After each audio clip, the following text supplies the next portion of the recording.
In the Sahel region, where caravans stitched the desert to the river towns, a ruler took the throne of a rising empire. His name was Mansa Musa, emperor of Mali in the early 14th century, with sources placing his accession in either 1307 or 1312, and his death between 1332 and 1337. He governed a realm famed in his own day for its size and riches, a West African power whose prosperity flowed along trans-Saharan routes linking the Niger Bend to North Africa. From towns like Timbuktu, caravans carried salt and books south and carried gold and stories north. Under Mansa Musa, Timbuktu grew into a major commercial city with connections to Egypt and other North African centres. The world beyond the Sahara would learn his name not first from chronicles, but from a picture. The 1375 Catalan Atlas, where a crowned African king, orb of gold in hand, sits enthroned at the edge of the sands. That image of wealth had a source in an extraordinary journey.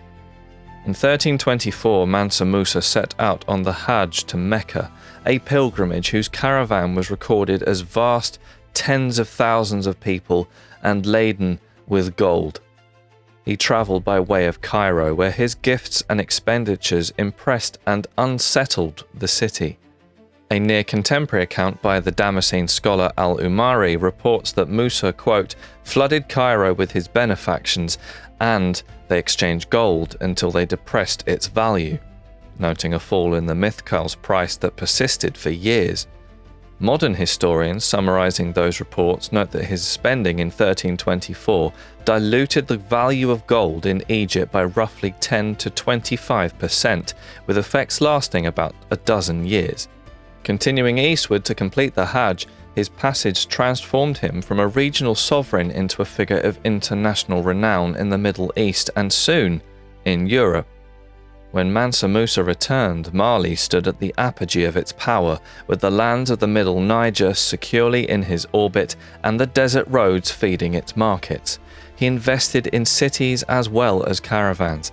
In Timbuktu, sources attribute him to the construction of the Great Mosque, whose initial building is linked to his return from pilgrimage. Later centuries would see it rebuilt and enlarged, but its origin story remains tied to Musa's reign. Learning, too, found royal patrons. Scholars of history, Quranic theology and law gathered around Sankore in Timbuktu, helping to lay the foundations of a teaching centre that would define the city's intellectual life. It was not only books and teachers that marked the era.